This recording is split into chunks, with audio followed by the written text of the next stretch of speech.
Yo, what's going on? What's going on? It's your Thursday night crew back at it again. Yes, sir. We got my boy Pinky, the Phenom. Yes, Got my sir. boy Darius, like always bringing the heat. Yes, And there sir. you Yes, go, sir. BJ there you go, BJ. Show your stuff, man. That's what's up. Yeah. How the fellas doing tonight? Good. All is well. All is well. Yes, All sir. is well. Bless, baby. Let's get it. Let's How get you? into it, baby. Man. And before we start, man, just please like and subscribe. Keep us going. Y'all, without y'all, we are really nothing. So keep us going. Like and subscribe, man. And always remember, man, like and subscribe. Yes, sir. Love and good vibes, baby. Yes, sir. Yes, indeed. Tonight's podcast is brought to you Chicago Sports Podcast Monster of the Madhouse, the voice of Chicago sports fans. Is proudly brought to you by River Street Taven, Chicago Guaranteed, Great Dine, and Sports Time, TC Worlds and Wonders. Please go check it out, man. You can't go wrong. River Street Taven, Chicago's Guaranteed, Great Dine, and Sports, man. All right, folks. So today's topic is... What's good, Stockton? First one in the chat. Appreciate you, man. Yes, sir. What it do? Chat's coming. Let's keep it going. But let's go. What up, Jay Grizz? What's going on, bro? Today's topic, we're going to expand a little bit more on the NFC North.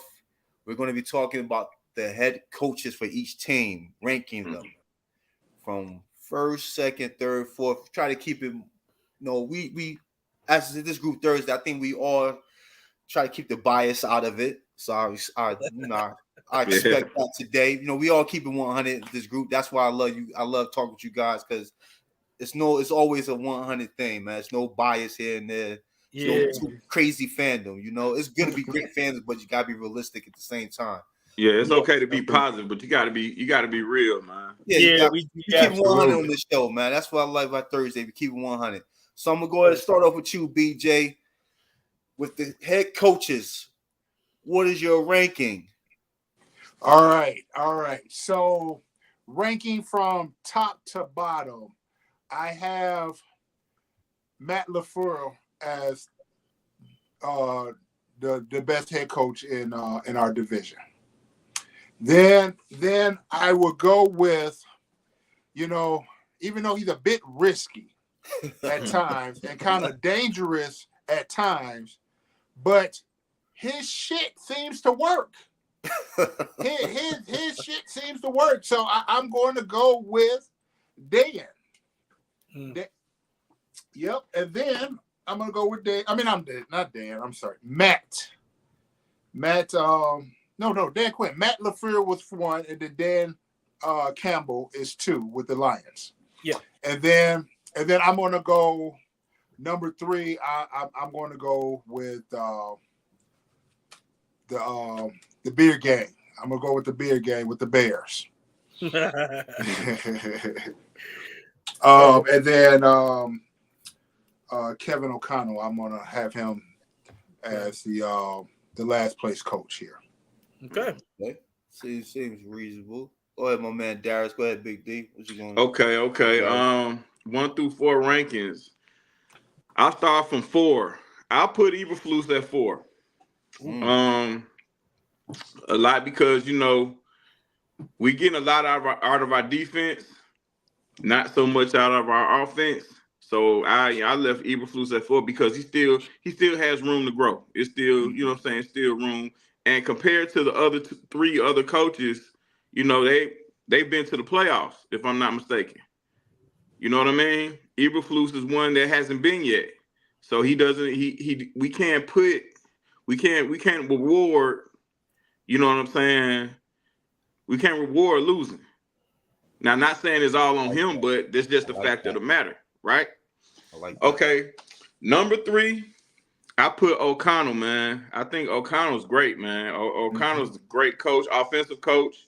He went 7-10 last year. Yeah, I think they won 7 games. Yeah, they won 7 games, and they had a evil rotational quarterbacks. You know what I'm saying? And they still end up winning 7 games. Now, it could be due to scheduling or whatever, but regardless, you play who you play, and you got to play your schedule. and it's still his job to execute and get the most out of the guys that he's coaching, regardless if they're, Pro Bowlers or, somebody that picked up, off the couch. You know what I mean? Number 2, I'm going with Matt LaFleur. I think Matt LaFleur is a great offensive coach. He's getting the most out of his guys. They got a young defense over there, but just coaching as it is, as a whole, I like LaFleur. I like what he's brought to Green Bay. Losing Aaron Rodgers was a big deal, regardless of what they already had, because you still had to coach that up. You know what I mean? Anytime you lose a player like Aaron Rodgers, even though we all may have disdain for him, he was a great player. Losing him is a big deal, and they still end up turning things around and made a nice playoff run this last season. I'm sorry.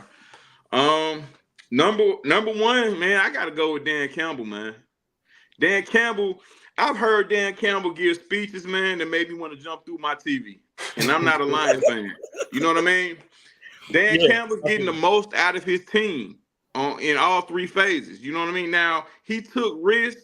He took a risk, but if he didn't take that risk, someone, would have knocked him for being too conservative. You know what I mean? Him taking that risk means that he trusts his players. And a lot of players want coaches that trust them. You know what I mean? Yeah. And he's getting the most out of his players. Like I said, even though he has the best QB in the division so far, as we're speaking, I think Jared Goff is the best QB in the division. But if you look at it in the trenches on offense and defense, you look at his willingness to run the ball and still try to, blend things out in the passing game. I know that's a lot on the OC, but he still has an influence in all of that. And, to bring Detroit from the bottom to where they were last year, man, you got to give them a ton of credit for that. Yeah, that was. So I got Campbell as my number 1. So with Campbell being number 1, you're cool. So, well, I'm not going to say that. I'm going to say this. Does Detroit even have a punter? Who cares? They don't punt. So, I mean, do they even have a punter? Do they have a punter I'm sure on the roster? Yeah, they have one. They have one, but at the end of the day, why do they have one? Because he goes for it every 4th down. But hey, man, listen. It worked. It worked 12 times last season. Yeah. What up, G? You know what I mean? Jay Grizz, what up, man? In the house. So like I said, man, he trusts his guys, man. And you can get the most out of your guys that feel like the coach is behind them, man. Yeah. Because it ain't enough to just sit up there in front of a podium after a big victory and say you trust them. You got to show it. You got to show it to these guys to make them want to play for you. And I think every guy on that roster in Detroit will run through the wall for Dan Campbell. Oh, yeah. I agree with that. that. Yeah, I do too. Yeah. So that's why he's my number 1. Okay. I feel you. Go ahead, Pinky. Right. Go ahead. What you got? All right, real quick, shout out to Witt, Jay Grizz, Stockton, you know what I'm saying? And my boy Sean, Sean Logo. Yeah, what up, Sean? What's up, man? So I'm gonna go ahead and rank from the worst to the first. So at the bottom, I think I'm gonna go with O'Connell. I feel he's one of the coaches he's probably got the second best roster in our division as far as raw talent is concerned, and he is underachieved tremendously. Regardless of the whole quarterback situation, that defense, he squandered a chance with that defense. Blind Forest had a playoff ready defense, and he squandered like his decision making with the way he how he dealt with the quarterback situation. He wasn't very smart in that. So I'm gonna have to put him last because of the talent factor and the fact that he underachieved with a very talented roster year after year. Number 3, this is where it's gonna get controversial with a lot of people. But I will explain. I'm putting Dan Campbell 3. And I say that because I feel he has the most talented roster. And he walked into Detroit with the most talented roster. Now, keep in mind, they've got 7, and I repeat, 7 first-round guys on offense. You have 6 or 7, if I'm not mistaken, first-round draft picks on defense. And that's what he walked into when he got there. He already had plenty of first-round, grade A talent on that roster. And it's because of the mistakes. Yeah, he's trusting these guys and doing, all these weird things like that I feel has cost this team tremendously. And it was that risk-taking factor thing that he was doing is what cost him a chance to go into the championship.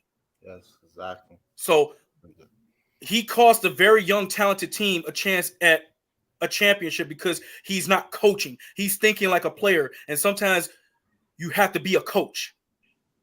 And he has yet to learn that yet. There's times where you have to think like a player, and there's times you got to be a head coach and be smart about the decisions that are being made with the talent you have. And he is, time and time again, he has failed to show that he can step into the real coaching role, realm.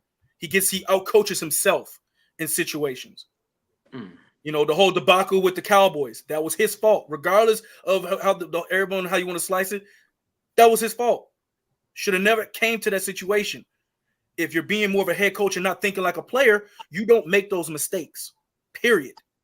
You don't make those mistakes, especially with the talented roster that you got.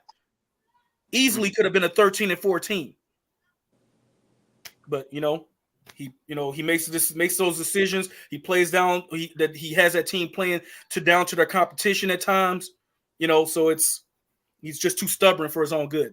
And that's what's costing the Lions from being where they should be, and as opposed to where they are. Number 2, I got Matt Eberflus, and I say that because I'm not including just the record. If you noticed, I'm including mentally what I'm seeing. Mentally, just the eye test. Matt Eberflus is the youngest coach out of the group. Yet he has shown the most ability to actually coach the team. Even with the mistakes, you see that he slowly but surely has learned from the mistakes. Even with all the chaos around him, he's shown that he can keep that team galvanized. He kept that team together in spite of what was going on. Even in that 3-14 season, we saw that team could have been quit, and they didn't. He didn't have the talent, obviously. And he barely really had enough talent this year, yet he was still able to get that team to perform at a high level. They were competitive in every single game this year, except for the Chiefs game. So, he got that team that finally, the defense was the only thing that actually showed up and responded, with results for him. But I'm giving him the benefit of the doubt now with this new talented offense, and that's why they stuck with him. Because of the fact that he has shown growth with this team, and that his decision making is going to, the fact that he's more of a coach than Dan Campbell, that's going to set him apart. And we saw that in the game against, when they played head to head in both games. Had it not been for, one little, mess up on him being conservative in that situation instead of just being more aggressive, we're not, in this situation, we're probably a playoff team, because they beat Detroit. So they sweep Detroit that year, last year. So, right there tells me where I'm putting him. And obviously, Matt LaFleur is just a great coach. He is. There's no doubt about it. He's been a great coach since his days in San Francisco. He's always been a brilliant offensive mind. Him and going all the way back to when he was with Washington with the head coach from the Rams. I'm drawing a mind blank now, but McVay. Yes. And Shanahan. He comes from good stock, man. Yeah, he does. So I'm not gonna, I'm not so and it's nice that we have Shane Waldron who comes from that similar mind frame as well. So it's nice that we get another McVay guy with us. But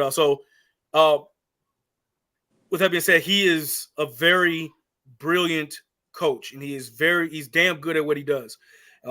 Last year showed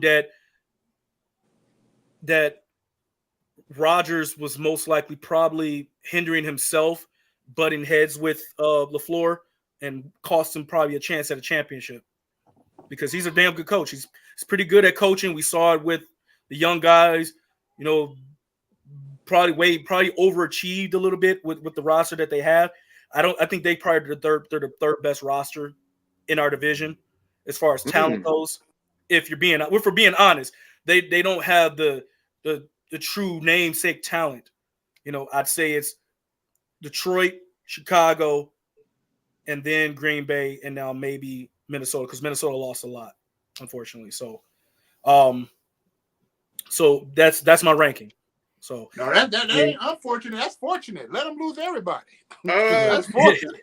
Well, I'm just saying. I'm just saying. Like as far as the talent ranking goes, you know, it's unfortunate for them. But yeah, but Pinky, let me push back a little bit, if you don't mind. Go ahead. I'll let you get yours in a second. Okay, so you're knocking Campbell for his over aggressiveness, right? Oh, I was going to touch on that too. Yeah. Yeah, but well, not necessarily knocking him just for that. I mean, for lack of a better term, you know. Yeah. But you're saying that Flus should have been more aggressive. Mm-hmm. You know what I mean? And the reason why I'm saying because of the talent disparity, you know, like him being being a younger coach, you know, new to this, him just coming in being a head coach, and the fact that it was just that one little mistake that cost him, you know, and like I said, he don't make that mistake if he just even if he just was like, okay, go for it on that, you know, in that situation, actually went for the points. We're not in the situation that we're in. You know, look, they beat Detroit going away. And so the thing is, it was. Go ahead. I'm sorry. It was because of Dan Campbell. Because in that game, Dan Campbell handed us that game. We just, like I said, we made a couple rookie head coach mistakes. I mean, you know, like literally, it was like the last 2 minutes of the game. He went to a prevent instead of just being aggressive. You know, if he would have had the defense stay aggressive, we're not even talking about. You know, it's not a debate if who's the better head coach. And he showed that in the next time around, because that's what I'm saying. He played Detroit again. He stayed aggressive, and they dog walked that. You know, it was. But these are divisional games, though, Pink. It's gonna be like that for the most part. You know what I mean?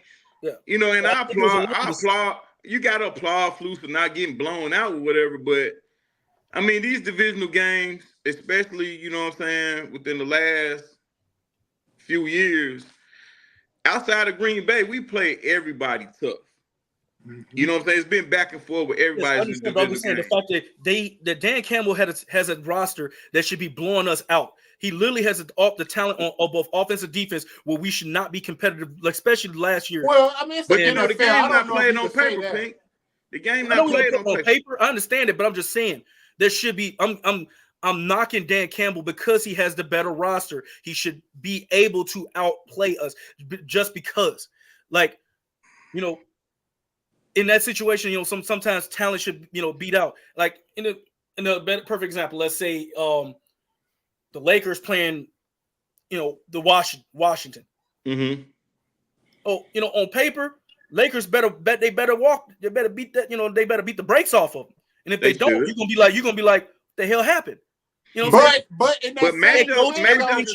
everything's better. But you know, I know any given day, you know, and you can win a game. But I'm just using this as an example, like the supreme talent that they have with the Lakers roster, and you got Washington. But schematics.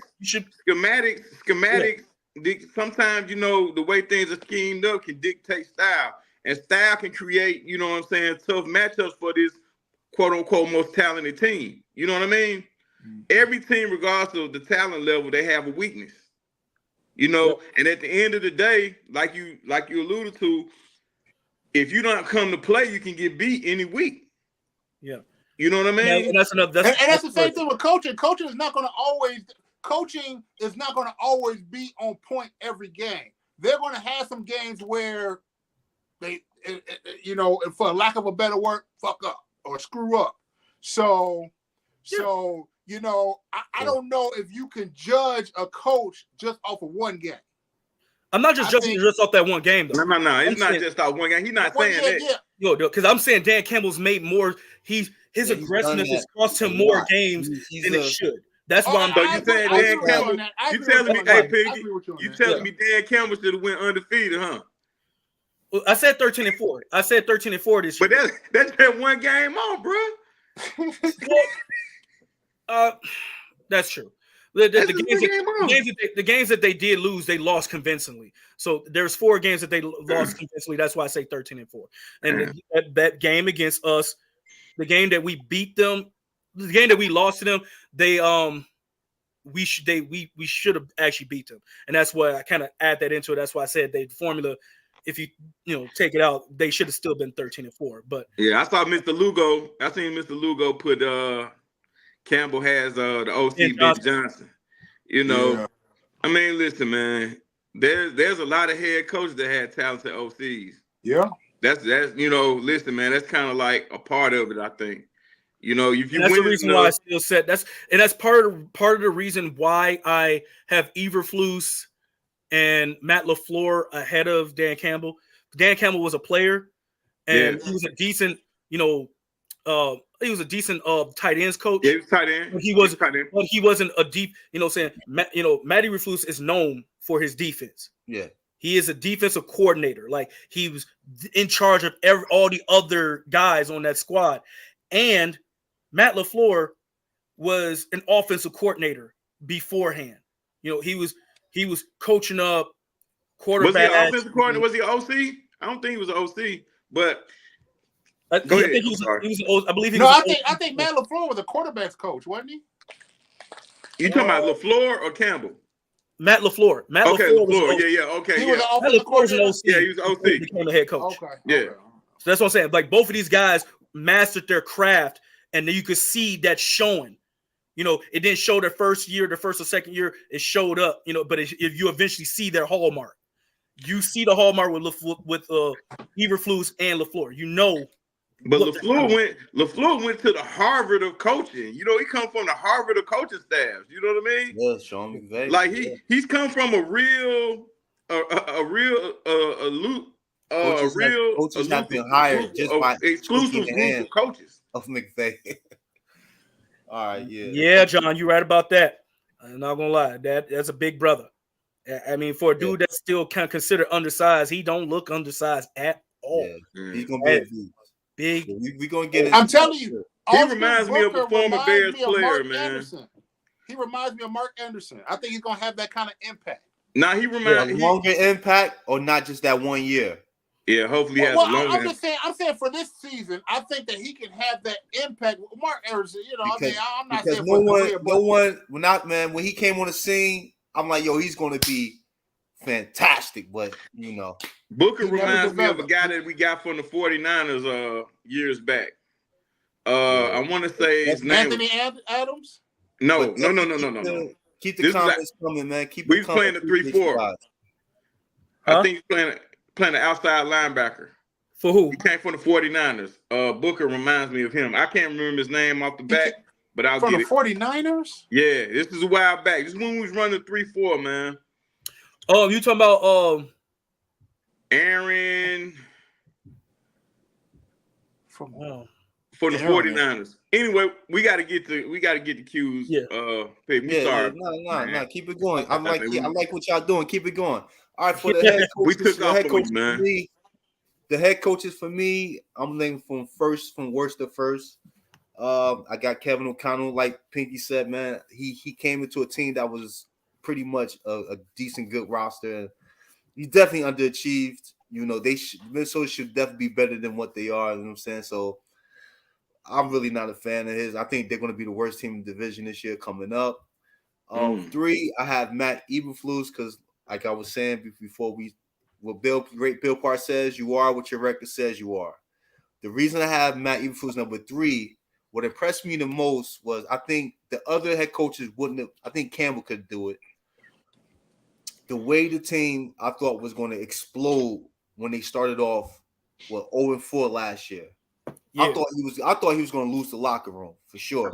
after they blew those leads, I thought they was going to lose the locker room. But he held it together.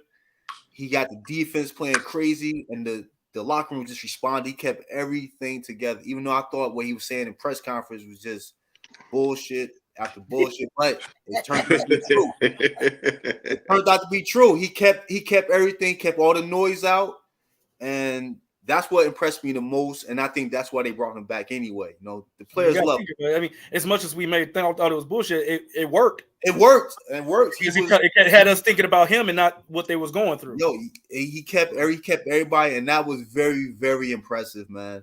Number 3, even though I think he's a idiot head coach, Dan Campbell, man, you can't. You mean number two? Number 2. Well, number 2. I'm sorry. Number 2, Dan Campbell. Aaron Lynch. That's what it was. What is worth?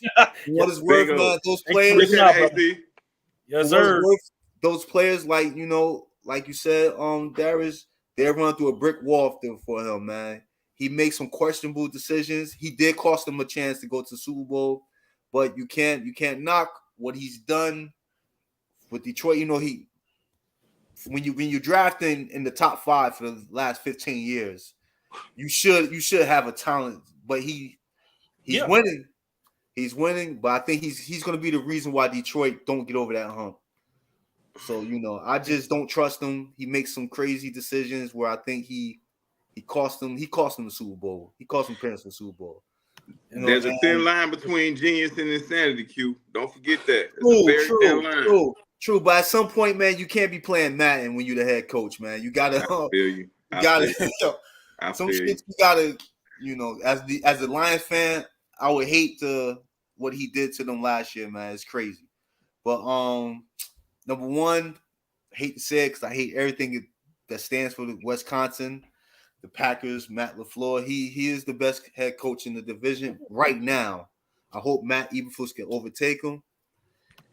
Yeah. Say what you want, man. When they lost to Aaron Rodgers, I thought the Packers was finished, and it looked like they were the first couple of weeks when that boy Jordan Love looked hot garbage. But Matt LaFleur, he simplified things for Jordan Love and got Jordan Love on track. I did not see that coming. I thought that first 5 weeks was the Jordan Love we was gonna see for the whole year. But that did not happen. He made shit simple for Jordan Love. He didn't throw too much what he could handle. And he got Packers into playoffs. They went Dallas and smoked Dallas. You are what your record says you are, man. And his record is out. His record is crazy in the NFC North, man, as a Packer head coach, man. So as much as I hate it, it gotta be Matt LaFleur. He's man. 59-31. Hey. Ooh, and John wants some knowledge on there. So that's another reason why I'm saying why I'm like, look, they ain't gonna be doing too hot. Vikings. I mean, what's the name? Keep the comments coming. We appreciate y'all. We got John, John, Lugo, all you guys, man, y'all on point today. Appreciate it, man. Appreciate it. But let's kind of think about this, right? Now, O'Connell, he lost Kirk Cousins, man. That's a big deal. And he lost 18. And they're going with Sam Darnold. You about to see how? Well, no. I'm just talking about last year. Oh yeah. Oh, okay, yeah. He lost 18 and Kirk. So those were 2 of his best weapons on offense. You know what I mean? Yeah. I don't think he's a bad coach. I couldn't put him 4th though. You know what I'm saying? Because I can't reward losing. I just can't do it. True. You know what I mean? I have a rebuttal to that when you get done. And with the coach in Green Bay, he's an offensive mind. So I wouldn't expect the offense to take a huge drop, but I wasn't expecting that. Falling off the cliff? I wasn't expecting him to fall off the cliff, but I wasn't expecting Jordan Love to take off like he did. But offense is his specialty, okay? Same thing with O'Connell. Offense is his specialty. You know what I mean? With Eberflus, defense is his specialty. But when you look at Dan Campbell, what did he ever specialize in? Offense. Motivation. He's just a motivational speaker. He's a motivator. He's a tight end. With you see the tight ends all over the place. That's the one thing I'll give him credit for. Those tight ends flourish in the offensive scheme because this is what I'm saying. But the team as a whole, if you look at the team as a whole, yeah, they had the picks and all that. But this is Detroit. They've been having the picks. True. Let's not forget. They had Ndamukong Suh, they had Calvin Johnson, and they had Matt Stafford. They didn't get nowhere near to where Dan Campbell got these guys. Let me ask you, but let me hit you with this, Darius. He has a genius as an offensive coordinator, man. Listen, Ben Ben Johnson is a genius. Yeah, Ben Johnson's dope. So I think without him, Detroit is not that. It's not where we at right now, man. I get what you're saying. I just do not see Dan Campbell as that guy, man. Well, we're not saying that he's literally a motivation speaker who lets his coaches do their job. I mean, but we're not saying that he's Bill Belichick or Vince Lombardi or even George Halas. We're not saying he's none of that. You know what I mean? But we just talking about from last year. From last year. And to bring Detroit, I think one of you guys said that if you were a Lions fan, you'd be upset with him. Oh yeah, after that. How could you? What he did. He got you to a place that you didn't think you would ever go. Now his job now is to maintain consistency with that organization, because that's something no coach has been able to do. And it's not like they ain't have phenomenal players and phenomenal talent. Yeah. You know what I mean? Yeah. So, but when you have a GM that's building up that type of roster, the GM has done say for what it's worth, the GM of Detroit has done a fantastic job. So but the way this man cost them that Super Bowl, apparently they had it. Who's to say they were gonna win it anyway? No one said that. But they should have beat San Fran. But before that game, did you feel like they were gonna be close to San Fran like that? I did. Yes. I didn't, but you know what, D? That doesn't matter because they were there. Yeah. They had the shit locked. Yeah. And he blew it. He blew it for them. Point blank, period. Man, listen, great coaches. But I still got him at number 2. But I just I feel you. I understand you. I'm just pushing back a little bit. Well, no, this is what we do, baby. This is what we here for, man. So I wanted to touch back what you said, Darius, about you can't reward coaches for their records, right? Losing. For losing. Right. Mm-hmm. For losing. Okay. So so where I put Eberflus at 3 instead of 4 is because I didn't judge him on the losing, because his roster that he's had since he's been a coach has been subpar.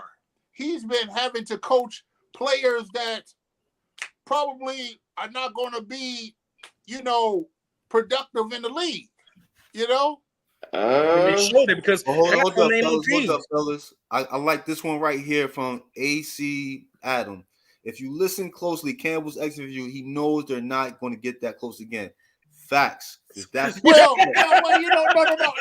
I hope so. The way he talked in that exit interview, he knew they overachieved. He was being humble. He was humble to himself in that moment. Because he know he fucked up. Actually believes. Because he know he cost him that game. I mean, but that's what you supposed but I think in his heart, he thinks they could get back there again. They not. I think he would, and let's hope not. In but that moment, I don't think so. Not with Jared Goff. Not with the way the Bears and the Packers keep building their roster. I don't see it. Well. I mean, technically, Detroit on paper, is damn good on paper. But man, they damn good. They damn good on the field too. Yeah, I know. That's what I'm saying. So to say that Detroit can't get back there, I don't think that's an accurate statement. I think that they could. At some point, when you drafting in the top 5 all the time, those players are going to hit, and they've been hitting. So the talent is there, but it's not about them drafting first-round picks. You can draft first-round picks every year for 15 years and still have a subpar team. It's about how the coaches get these players to develop to their full potential. When I was saying first round, he's got these players to tap into their full potential. But isn't it easier when you have the talent? Because isn't Matt? Yeah, because they've like I said, for the last 15 years. It is easier when you have the talent. That goes back to my question with Darius. That's why I couldn't judge Eberflus. Because he didn't have that talent. He didn't have the talent around him to have a winning team. He wasn't set up to win. Okay, wait. Was not set up to win. All right, let's not go back too far, fellas. Let's just stick with last year, because this is what we talking about, right? Well, even last year, his team wasn't set up to win. Last year, the Bears had a good enough team to win 10 games last year. But we were deficient. I don't know about that. Yeah, all right, the quarterback position is what we lack. Yep. If we had a decent QB back there that can make plays consistently, we'd have won 10 games. Exactly. We'd have won 10. Because I don't know. Because we won 7. We won 7. The defense was hot or garbage the first beginning of the season. They were terrible until nothing is won in the first month of the season, fellas. Yeah. Nothing is won in the first month of the season. But it was so bad the defense would put the Bears in a hole because of that, because of both sides of the ball. The quarterback put the team in a hole. I don't know if Phil Johnson put the team in a hole. Because we were leading it. In the first 4 weeks of the season, we were leading the league in 3 and outs. So the offense definitely played a part in it. It's a combination of both. Yeah. We know the defense have a talented garbage. You know, we just didn't have a talented roster. We had some talented players, but we didn't have a consistently talented roster. The first game of the season, we played Green Bay. Yeah. And they were supposed to be trash offensively. Right? Yeah. The defense wasn't great either. But Justin Fields made cooked. The whole team got cooked the first week. Justin Fields made the defense look good. No, the whole team got cooked the first week. Though. As we saw as the season went on, their defense wasn't trash. Especially against us. You see what I'm saying? Come on, man. I can't. The Bears could have easily won 10 games. All right, just give us the Denver game, give us the Browns game, and give us. I can't think right now. But the Denver game, that was the bad Denver game. And give us the Detroit game. Those 3 games could have got us 10 wins. If the offense and defense made plays. No, the offense had to continue to make plays. The defense the offense put up 30 points. The offense put up 30 The defense has to step up also. Listen, but the offense made the key turnovers at the end. Yeah. True. We gave up a pick 6 in that game. If the defense played their role, no, because remember when Denver scored, in that position. Denver scored off of defense. Yeah. The defense turnover. Right. The defense didn't get that up. Yeah. You know, listen, fellas, we have to be real now. No, we do. But what you're giving the defense kind of a pass when they blew some leads to help with that. Listen, I'm giving it. Okay, if you want to say garbage. No, if you want to, no. It wasn't hot garbage. Before Eberflus took over. Listen, the first month of the season, it was bad, right? But again, the first month of the season, because we turned it on against Washington, that wasn't hard to do, right? Yeah, no. Right? Yeah, I would not. We faced Denver, had it up on Denver. Our offense gave up. And defense. But the defense gave up 2 scores. The offense gave up the other one. Yeah. And 2 is greater than 1, though. 2 is greater than 1. But the one he gave up was in the fourth quarter, and it mattered the most. Yeah. That tied up the game. And plus, we couldn't generate nothing. We didn't have no movement on offense at all. So the defense got to jump right back out there. I don't know. We didn't have the names in the first month of the season, but when we got Montez Sweat, yes, things turned around. But we were good enough to win 10 games last year. I think 8, 9, not even 9. Because if you think about it, fellas, like Pinky said, how many games did we get blowed out in? How many games came down to the end? Yeah, how many games? A lot of games came down to the end, yeah. The only game that we lost that we literally got blown out in was week 1. That's a whole, though. You got to collect as a whole. Like the offense didn't do enough, and the defense damn sure didn't do enough. But like, think about it. We had an undrafted QB to come in and win 2 out. No. Don't start with that, Darius. Well, no. I'm dead. But in fact, it factors in the win total. Context matters in the NFL. Let's talk about those. Let's talk about those wins against the Raiders, where the defensive running game led the way. Right. Against the Panthers, where he was hot garbage and he struggled. The defensive running game led the way. And when the games we lost, they were behind. They needed to do. He couldn't throw a pass past 10 yards. All right. No. I'm not pumping him up. But what I'm saying is, okay, you want to say that the defense did so well, but everybody's saying that our defense is great, but nobody's considering the fact that last year we played terrible quarterbacks. And when we faced great ones or have decent ones, we lost. Because Baker Mayfield smoked us, dog. But that was the defense. The defense gave up. No, because we gave that game. Let's be honest. The offense blew that game for us because we had a chance. There was like 4. Yeah, true. But you can't let Baker Mayfield. I will honestly tell you right there. That was the game right there where I honestly did not blame the defense because the defense put us. They had Tampa Bay had more 3-and-outs than we did in that game. They have, I think, if I'm not mistaken, they had like 6 more 3-and-outs than we did. They capitalized on our turnovers in short fields. There you go. We gave them those damn scores, and then on top of that, there you go. Pick 6 towards the end of the game. There you go. Only thing I think me and all he had to do was just hold on to the ball. If he takes the sack in the end zone, it's a safety, and instead of a touchdown, and we get the ball back. Our defense. No, we got to punt the ball. They get the ball, huh? Or just throw the ball out, throw the ball away. They get a safety on us. They get the ball back. We got to kick it to them. I'm saying, but our defense was playing well enough to stop them for most part of the game, though. That's true. All right, fellas. So let's pivot. That was a great convo right there, man. See, that's why I love you guys, man.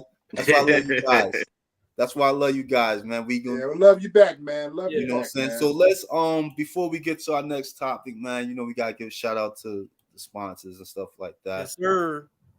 So, you know what I'm saying? Hold up. Let me get this up and going. Pardon me. I don't know if I agree with John with that, but what did he say? About Swift? Yeah, I'm gonna have to disagree with you on that one, my brother. But yeah, because I think Swift is a gold ticket because you gotta remember before Green Bay before they got Jacobs, they wanted Swift first. They had Swift in the dough. They had him on speed dial. The moment he was a free agent, he just said, "Nah, I'll pass," and they went after Jacobs because the Bears wasn't interested in him. They had no interest in Jacobs. Swift was the guy. Hey, Pink. Oh, there. Here we go. Okay. All right. I'm sorry, fellas. Go ahead. Friends. Bridges Scoreboard is your Northwest Indiana Chicago sports headquarters with Hall of Fame menu, coldest beer in Chicagoland. Prep your next Chicago sports night. Visit them at BridgeSports.com or call 1-219-924-2206. You know what I'm saying? Okay. Make sure you be there for the I think that's what 70-cent wings. Ooh, 75-cent wings. 70-cent wings. And then on Thursday. 75-cent wings on Thursday. Yes, sir. Yes, sir. Go get him. Count me in on that. Y'all gonna make me fly up, bro. Yo, Chicago food, my God, my man. Oh yeah, no, I already know. That Harold chicken, that with the mouth sauce. I already know.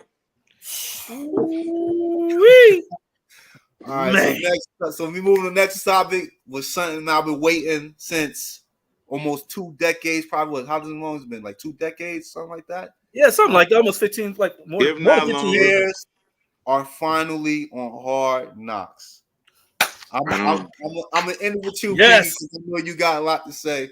But I'm gonna start off with you, Darius. What's your thoughts on and everybody in the chat?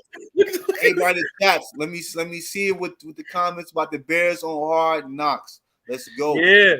All right, check it out. Start it off, Darius. Check it out. What are your thoughts? I was when I first heard the news, I was kind of, I wasn't really with it. I wasn't, but that was the traditionalist in me. that was the McCaskey in me. You know what I mean? But up until like 20 minutes before the show, man, I just had to be real, bro. You know what I'm saying? Yeah. If we get together every week, you know, Tracks has this thing bunking every day. And we are optimistic. We all have a level of optimism about this year. Right? Oh yeah. So if we're gonna be able to handle what's coming to us based off of, you know, the success of this team, Hard Knocks is the set off for that. You know what I mean? Anybody that's uncomfortable with the Hard Knock situation, you know, what we talking about every week? Yeah. What we talking about every day? You know what I mean? Yeah. Like, this is a step into stardom, fellas. You know what I'm saying? This is our step into the modern NFL. You know what I'm saying? Oh yeah. The Chicago Bears is one of the most iconic franchises in the NFL. You know what I mean? It's a lot of people that don't view it that way. But it's time for people to recognize it though, bro. You know what I'm talking about? It's time for them to recognize it. You know what I mean? And this is the start of it. You know what I mean? Hard Knocks is the attention, the start of the attention that we're going to receive the more we're successful on the field. Exactly. You know, Hard Knocks is also an opportunity to kill all the bullshit narratives that these people have about our franchise, bro. Exactly. You feel what I mean? Yeah. Oh yeah. Like, you know, it's a chance to kill all that. Now, are we going to see some ugly things in Hard Knocks? Absolutely. Happens to every team that steps up into that situation. We're going to see the ugly part. But it's time for the world to see, you know what I'm saying, a real franchise, bro. And for the naysayers and the people that's coming up with all these BS stories and all these crazy narratives about our situation, man, it's gonna clear all of that up. You know? So I'm looking forward to it. We got a lot to talk about. You know what I'm saying? We got a lot for the people to see. Yeah. And as fans, bro, we have a lot to be excited for. Yes. You know what I mean? So this is the start of it. And, you know, I talked myself into it because I'm not going to lie to you, bro. I was like, oh, hell. You know what I'm saying? I really wasn't for it. I really wasn't for it at all, bro. But, you know, appreciate you, man. Appreciate y'all. Absolutely appreciate it, bro. Thank you. But I had to talk myself into it. So, you know, I'm ready for it, man. Yeah, for sure. What about you, BJ? How you feeling about it? So when the news broke, I thought I was being punked. I'm like, there's no way they putting the Bears on Hard Knocks. I've been wanting the Bears to be on Hard Knocks since the very first time Hard Knocks came out. I've been wanting, because I want people to see the team that I love so dearly. I want everyone, I want the world to see them. And then I had to go and verify that this was legit. So I had to go through site to site to confirm it. And then once I confirmed it, I was like, oh my God, this is great. This is great publicity for the Bears. You know, it's a perfect time for us to introduce the team to the world. It's essentially the Bears coming out to the world. You know, even though the Bears been around forever, you know, a lot of people know about the Bears, but this is essentially the Bears' opportunity to come out so we could be more global than we are, you know? Yeah. And I'm ecstatic for it, you know? I mean, I think it's a way for the Bears to get more fan base, to get more people in their corner to root them on, and you know, get excited about the direction the Bears are going. So I'm with it. I'm with it, 100%. Yes, sir. Shout out to John for feeling my pain. He understand. Yeah. So first and foremost, the moment I saw it, I literally attempted a cartwheel. I hit the wall. I hope you didn't mess up your foot. No, I didn't mess my foot up. I fell and hit the wall and then rolled over and then tried to play it off. You know what I'm saying? The only person that saw that disaster was my 4-year-old, thank God. So, but I did do a cartwheel because I was that excited. And then I realized this is the chance to put the world on notice. Because everybody been looking at us like we, calling us like we the bear cuz, we this soft team or whatever. No, we got a chance to show these fools, everybody in the league we gonna put everybody on notice. Everybody's gonna understand what us optimistic Bear fans have been saying for years. We ain't here to play no more. We coming for that ass. So now they're gonna actually finally see us for what we really are. The Bears are back. Plain and simple. That's pretty much what this is.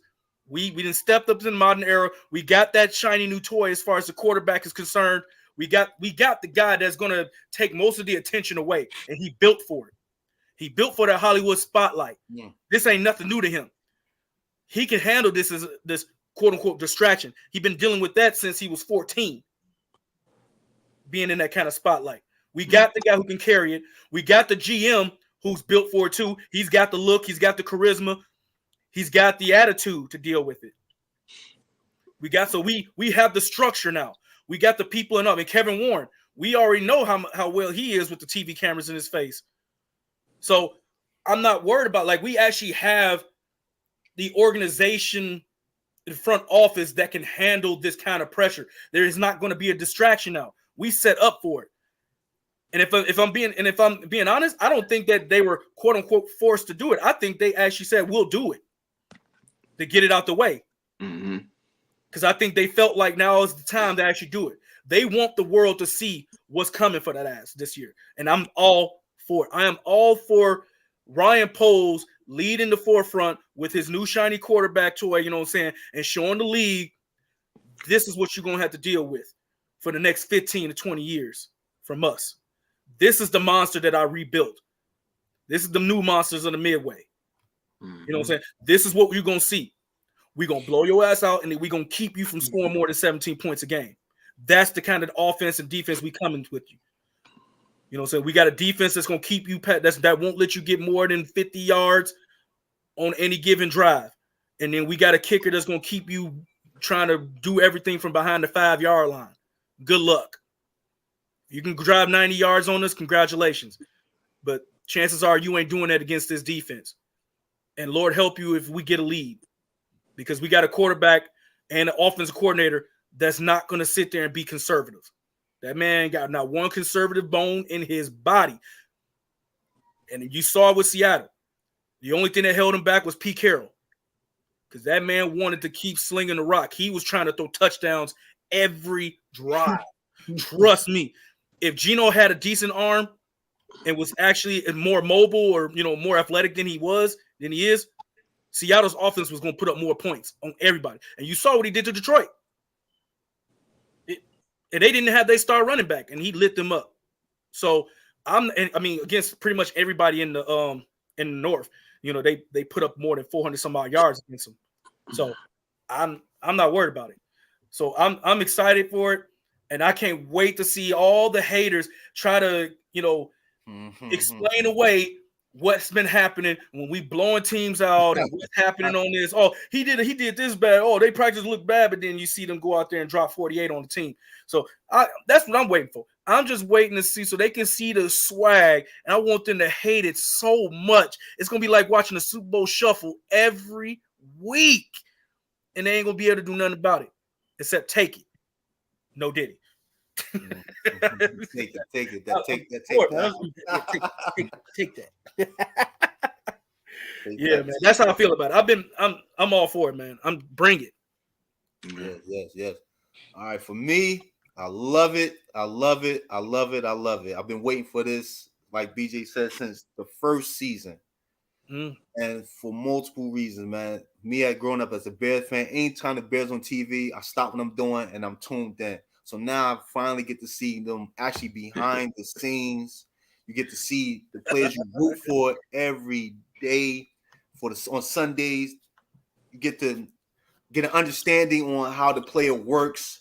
And I think this would be great for the ones who's not really sold on Caleb yet, so they get to understand more if they watch him interact with his family, with his friends and teammates. So this is a great thing for everything. And I'm looking forward to seeing Brisket too. I think he's gonna be a good character on that show. That's gonna be one. That's my next question to you guys and stuff like that. So I'm just very excited, man.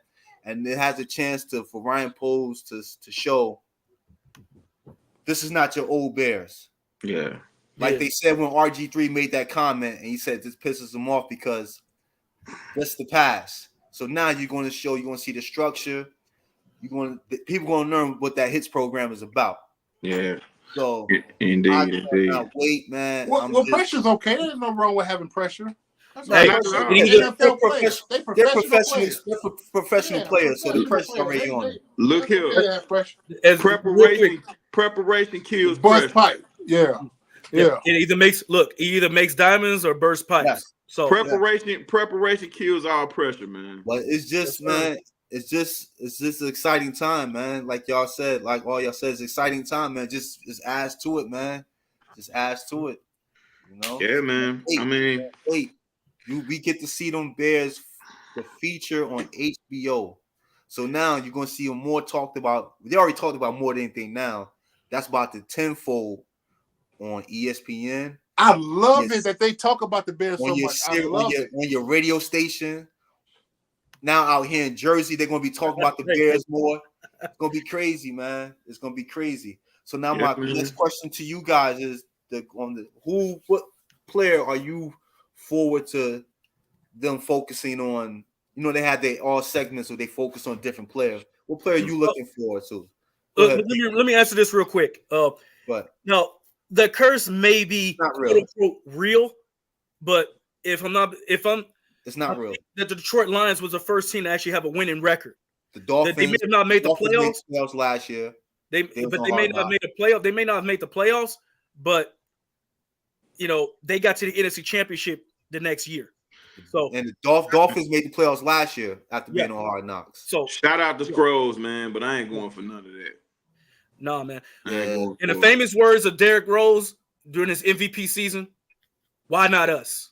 Yeah, the Dolphins made the playoffs. The Dolphins were Hard Knocks last year. And, they were Hard Knocks last year. Yeah, and they made the playoffs. They got smoked in the playoffs because they didn't want to beat in Kansas City, but but they still made it. They made it. So go ahead, Pinky. What player are you looking forward to them focusing on more? You get more insight on. The ones keep the comments coming, man. We appreciate y'all. We got like 100 in the chat. Over 100 in the chat. Yes, sir. Shout out to the chat. Yes, sir. So the one that I'm looking forward to seeing the most, probably no surprise to anybody because of the way I've been talking about him, but Roma Doomsday. Okay. I can't wait to see, this young man. He is so humble. He's so smart and intelligent, so cerebral. He's like everything I've ever wanted to have in a wide receiver on this roster, and we finally got it. He's essentially, to me, he's essentially two to three different wide receivers in one body. You know what I'm saying? He's got the Brandon Marshall's frame. He's got DJ Moore route running, and he got Larry Fitzgerald's hands. It's beautiful. It's flat out beautiful. So I can't wait to see him. I want to see his personality, get to know him a little bit more because he just is awesome. And then on defense, I want to really get to know Gervon Dexter. I want to see his development, see his role increase. Like, is it going to increase? Is that pressure and all the outside noise going to motivate him enough to be like, you ain't trading nobody to take away my starting role? I'm going to show you why I'm making this leap and why I am the 3 technique you need. I want to see if he makes that jump. So that's the other guy I want to see during training camp during this. So those are the two I want to see. A rookie and then a second-year guy. Those are the guys I'm most intrigued about. Mm-hmm. Go ahead, BJ. So I'm intrigued by 2 people. I'm intrigued by Caleb for obvious reasons. I think he has robust personality, and I really want to see it come out on Hard Knocks. But I also want to see our cornerback, our rookie cornerback from last year, Stevenson. Yes, I think I'm all for the entertainment, and I think his personality is perfect for Hard Knocks. And I want to see it. I want to see those two guys' personality, because I think that those two guys probably have the strongest personality on the team. Mm-hmm. Yeah. Yep. Yeah. So those are two guys I'm really eager to see. Okay. I like that. Well, since those guys took my answers. I mean, you might have different reasons why you picked them. Pinky with Jervon Dexter and BJ with Caleb. All right. With Jervon Dexter, for many of the reasons that Pinky just explained. You know, he's a key cog to this defense. You know what I mean? And another player is Kyler Gordon. Ooh, yeah, that's a good one. Because Kyler Gordon is at that nickel spot. In today's NFL, a lot of defense base is the nickel. Yep. And specifically in this defense, in that secondary, well, as far as the corners go, he plays the most impactful role. Yep, that's true. You know what I mean? You gotta stay healthy. I do believe that he has the ability, and I also think that, you know, mentally he has what it takes, and he has the swagger. You know what I mean? Those three in combination, I think he embodies. But my only beef is we need you available, bro. We need you out there on the field. You know what I'm saying? Because there's no doubt in my mind, because he's shown flashes of being, you know what I'm saying, a great nickel for us. But the only thing, we just need you out there when he's not there. You know what I mean? The deep, like, people don't want to admit it, but when he's not out there, things look a little different. Oh, of course. Oh, yeah. You know, it looks a little sweeter out there for the offense that we plays when he's not there. Yeah. You know, and he plays the key position. Like, Jervon is the key on the D line. As far as the corners are concerned, in the secondary, Gordon is a key piece at that nickel. You know what I mean? So yeah. But, you know, Caleb, for obvious reasons, and, you know, for the people on the outside, they want to call him Hollywood and say this and say that. But when he gets on Hard Knocks, we're going to really see how he prepares. We're going to really get a close look on how this guy works, you know, in the film room and on the field, and, you know, overtime. How he puts in those overtime hours to be the best QB he can be. You know, because he's the most important player in the history of this franchise. I'm sorry. I salute all the you right about that. It's supposed to be. I salute all the Hall of I've been to the NFL Hall of Fame, and I've seen all those busts that we have at Chicago Bears, and I give those guys the ultimate salute. But Caleb Williams is the most important player in the history of our franchise. By far. Because he has the ability to change this thing around, to kill so many negative thoughts and negative comments about our organization. You know what I mean? Yeah.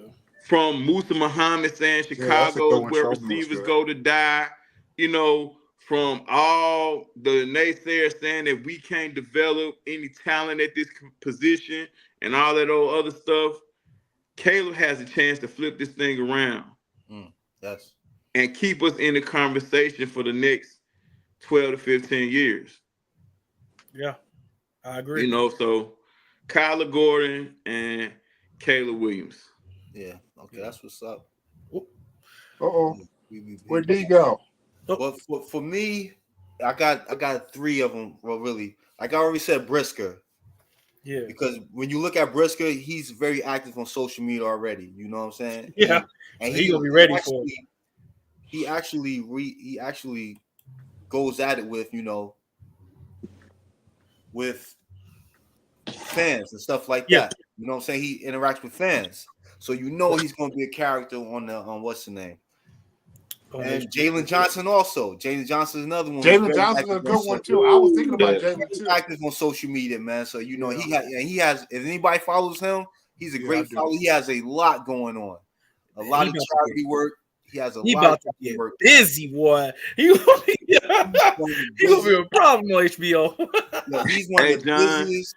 John, I feel you, John, but we're not talking about Mount Rushmore. We're talking about the most important. Caleb has a chance to be the most important Bear of all time to change the history, the way they talk about us. Hands down. Darius is 100%. We're not saying he's the greatest Bear player. We're saying that he has the. He should be the most important. Yeah. But if you look at his Mount Rushmore, he got 2 defensive players, the coach, and a running back. What's missing? The quarterback. There's no quarterback. We never had a quarterback. We don't have one of those. Our best quarterback. Darius, he hit it right. He's 100% correct. And they understand what you're saying, bro. And on this one, I'm gonna go away from the players. I'm waiting to see the way Ryan Poles interacts with the team. Because he's very strategic and he sticks when he has a plan, he sticks to it. So he's so strategic. And he doesn't deviate from that plan at all. So I can't wait to see him, the way he runs. You get a background, see he actually runs the team, how he interacts with players. Excuse me. When he has to release a player, unless, you know what I'm saying? I'm just looking to see, the way how they love this guy, you know what I'm saying? Because he expects them to do their job. So I'm just waiting for that, man. I think Ryan Poles is a very interesting GM, and the way he's building this team from the inside out is amazing, man. Poles is a good one. That's a good one, Q. Yeah. That's a good one. Another quick caveat, another bonus. Keep the comments come over 100 in the comments, man. Keep the comments. Like and subscribe. Love you guys. Like, share, and subscribe. Let's go. Get that going. Hit them like buttons tonight, guys, please. Yes. So we got so many guys in the chat. Let's get them like buttons up for us, guys, please. And one person I want to ask, kind of a bonus person, Matt Eberflus. How, what I want to see why these players follow him. What is he saying? What is he doing that's galvanizing this team? I mean, this man got a fresh new do, beard, haircut, everything. Like, he was fresh to death. You already knew he was ready for the limelight. He ready for it now.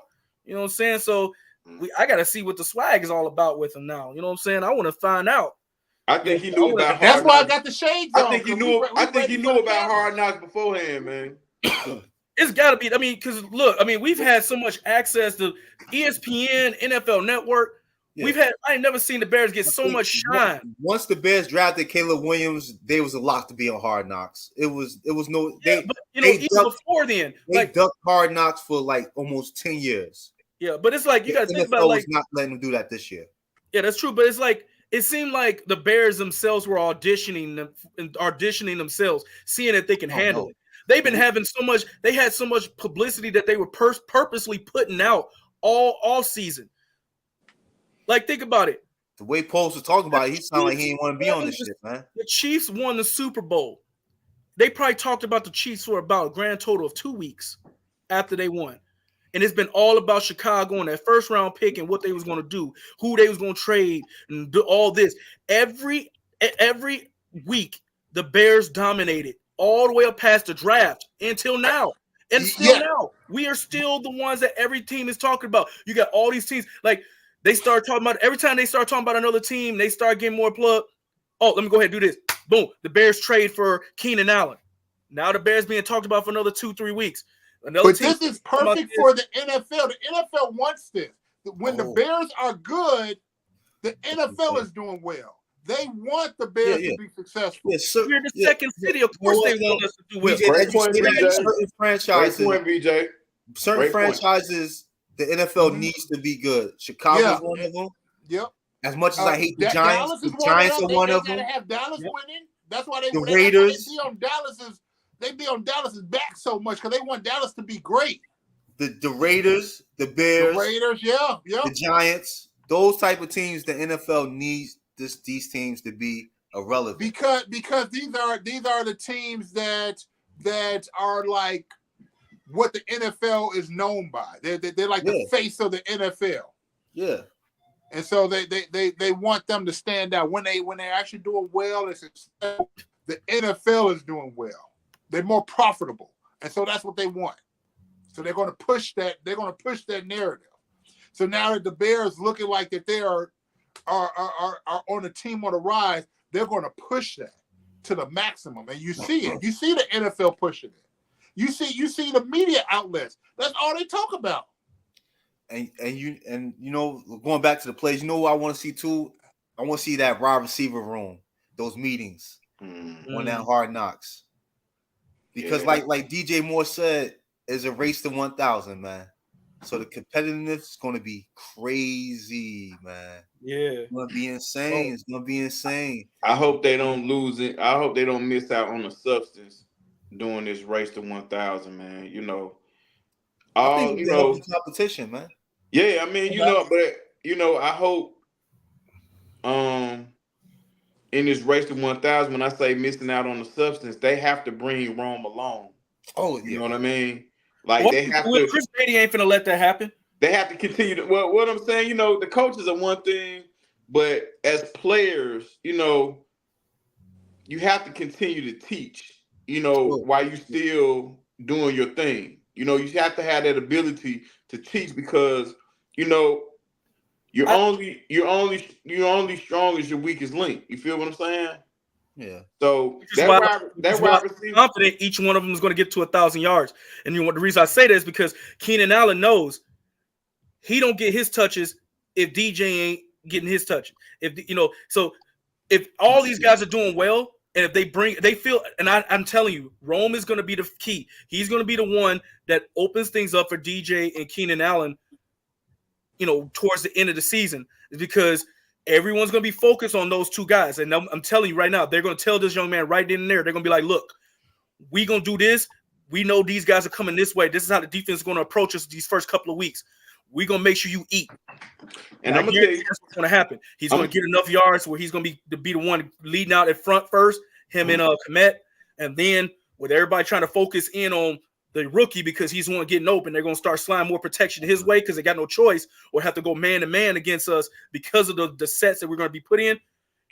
DJ, Keenan going to start eating teams up. They're going to start getting 140-yard games, 130 and 2 touchdown games because Rome Odunze going to have to set that up within the first 5 weeks of the season, first 5-6 weeks games. Well, see, I don't know if Waldron is going to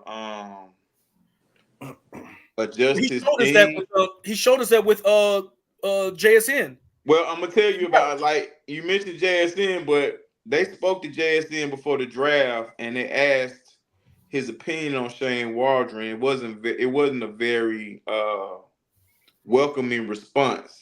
But it didn't fit his skill set. Well, the reason why is because Waldron is a 12 personnel guy, right? And I think Rome may start off slow because of that. He's a 12 personnel guy because of what Seattle's offensive line was. Yeah, that too. Lean on it more often. When I think Gerald Everett, you know, with us having Gerald Everett and Kmet and running that double tight set, I agree with that, John. You know, and like I said, unless Waldron, I think so too. Unless Waldron is going to adjust his scheme, you know, just to fit the talent that he has here now, I think Rome may start off slow, you know, and it might not necessarily be a bad thing to get it, you know what I'm saying? Because if Keenan, I'm sorry, if Keenan and DJ, you know, can get things softened up for him, and he can come in and play behind one of those in a particular formation, you know, that'll open up things for him. But again, like I said, Waldron may make some adjustments, and he may bring a lot of 3 wide out in. You know what I'm saying? Yeah. But because he does run a lot of 3 wide receiver sets in But the yo, 12 but personnel. fellas, speaking on the receivers, right? So, friends, get into the action. Put your money on these guys, man. Get into the action. Get into the money. And get into the mega fun of a lifetime with the world's #1 fantasy sports app, Underdog Fantasy. Get 5 picks right and mega bank for your money by 20 times. Place your entry today. Bet on the receivers. Bet on Rome. Bet on Rome, man. You know what I'm saying? Bet on Rome. That offense gonna be crazy. Like what you were saying, Darius, the 2 tight ends, Cole Kmet. yeah, Who like the hell are you going to double? it's Holy so shit. much, man. It's so much that can be done with this offense, Oh man. my God, you We absolutely really right, don't know. You know, maybe, hopefully Shane don't feel like he got too much. He can't handle it. You know what I mean? I But thought about that too. No, that's real talk. Because I thought about that also. Because you but got to to me, involve everybody. Somebody's gonna get left around out. enough teams. He's been around enough teams. He's been around enough talented systems where I think, he can, he can adjust things. You know what I'm saying? I give him credit for that. I think he can adjust things, and these are smart guys, man. They know they can't. You can't keep running the same thing over and over again because eventually somebody's gonna figure you out. I mean, he won a ring. He won a ring with the Rams. Yeah, if I'm not mistaken. He won the championship with the Rams. So I know what he figured out. Like like I said, he had OBJ, Cooper Kupp, Jefferson, Van Jefferson, and then he had Higbee. He had Higbee as a tight end, and I forgot the other guy that was a tight end, the other wide receiver. So he had talented receivers, and the only thing that stopped those guys from having 3 guys over 1,000 yards was injuries. That's literally, and then OBJ got to the team late.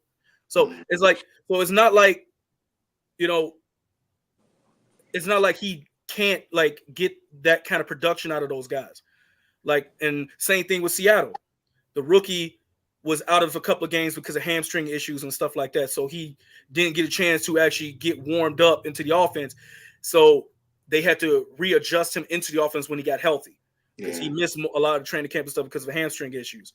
And it didn't help that, like he said, he had to learn the scheme, because it was something he wasn't familiar with. He didn't do a lot of, specialized route running and stuff like that at Ohio State. He wasn't a route technician like he had to be with Seattle. So that was a learning curve for him.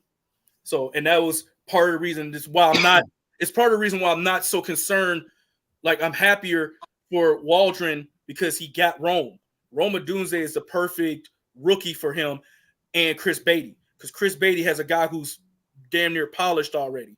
He doesn't have to train him on every single thing like he did for Mike Williams. He doesn't have to teach him to run certain intricate routes because he can pretty much run every route already. He just got to fine tune. He's just got to fine tune some of the timing with the offense for him.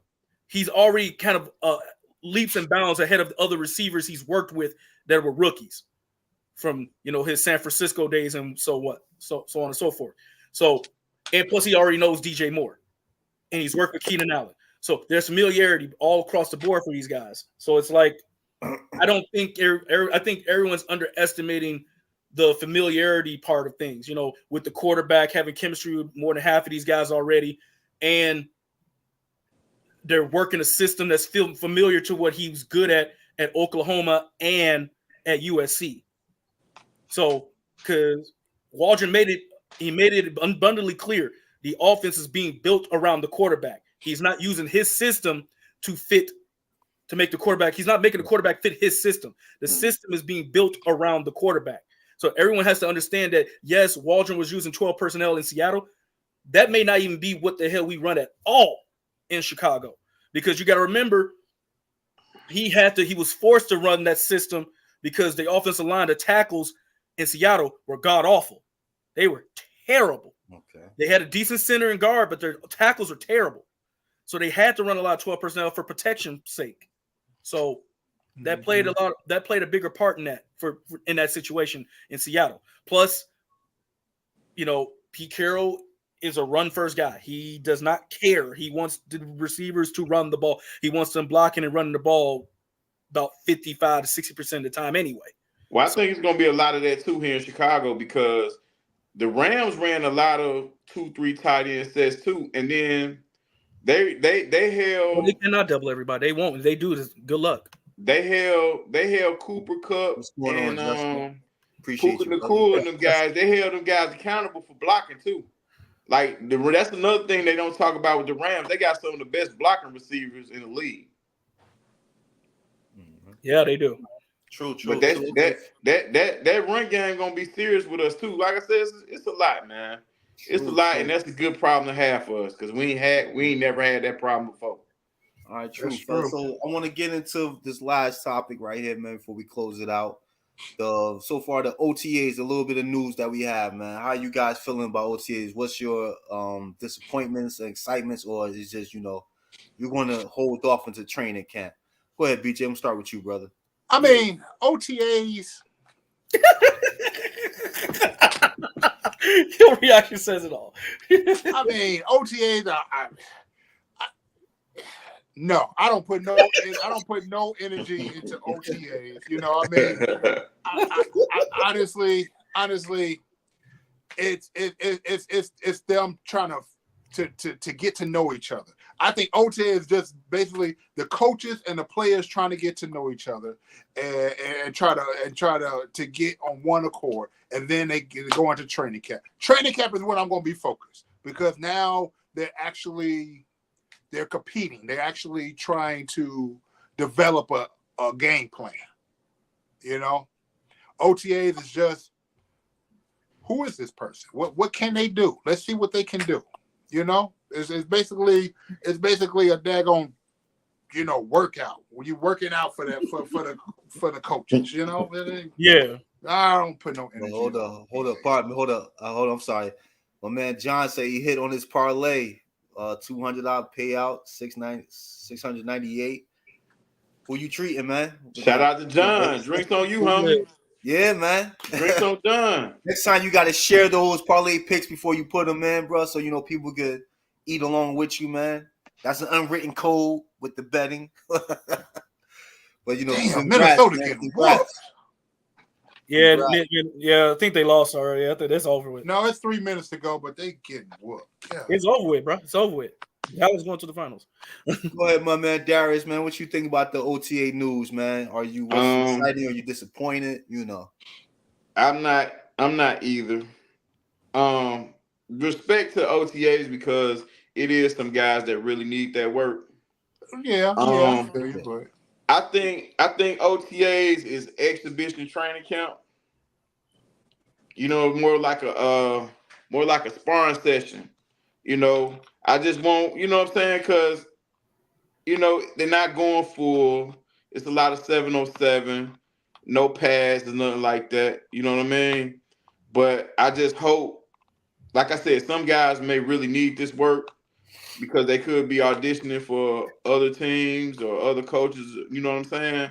But I just hope guys get up out of there clean because we always hear stories about ACLs and, those injury stories. Let's not speak that into existence. Please, let's not speak that into existence. I mean, listen, man, I'm always keep real. All right, and these are things that, that possibly could happen.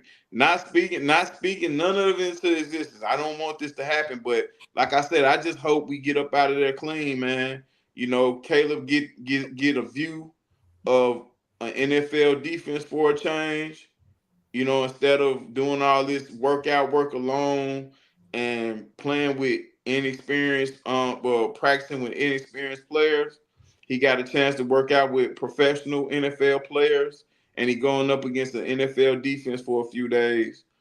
Hey, get out of there clean, fellas. You know what I'm saying? And be ready in July. Yeah. Yeah, go ahead. Thank you. Let me your thoughts, my brother. Yeah, unlike everybody else, I'm all for the OTAs. You know what I'm saying? Because there's like little nuggets of information being slipped out with some of these little highlights and the rumors and stuff like that. they did kind of somewhat confirm that Roma Doomsday will be most likely returning punts, which is more playing time, more way for him to showcase his talent, which means they might be in the market of looking for another receiver come, when training can't kick off now, because, if Roma Doomsday is outshining Velus is gone. Hey, it's a wrap. He gone because I've watched Roma Doomsday do punt returns at Washington. Brother smooth. Like he make you miss, it's over. Like you not catching him. He got that kind of speed. Yeah. There's a reason why they had him returning punts.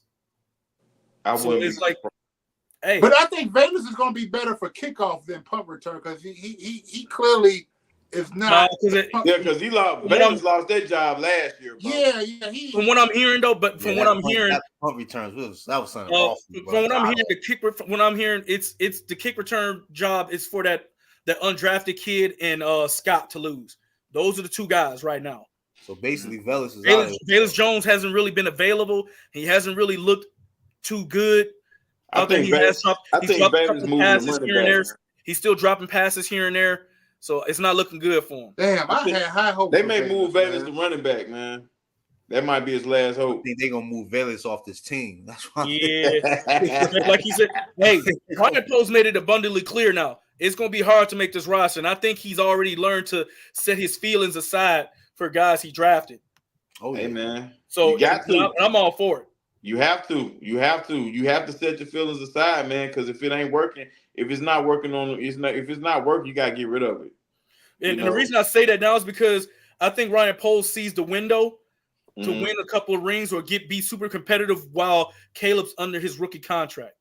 Yeah. So, and I think that's what it is now. He sees that window opened up big time. Like someone cracked the door open, and Ryan Poles said, "I'm going to use my lineman to open that damn door all the way to hell wide open." He a lineman, so he gonna just push his big ass all the way through. He gonna crack that bit all the way open, swing it all the way open. That's what he about to do. So, because I have a feeling they gonna make some moves that's gonna free up some more cap space to sign a couple of guys to get us over the hump. Especially if things go the way I think they're gonna go. Go ahead. Yeah, because like I said, Pettis is already showing out a little bit. Yeah, so I forgot we got Pettis back. Yeah, I'm glad we. Pettis has been showing out. I forgot we picked up Pettis back. Pettis and Roma Doomsday are the guys for punt, and you got Scott and the undrafted running back we picked up for kick return. And we also signed another receiver to help out with kick return as well, because Velus has been up and down with availability as well. So he hasn't even been in camp really. So it's kind of like, you know what?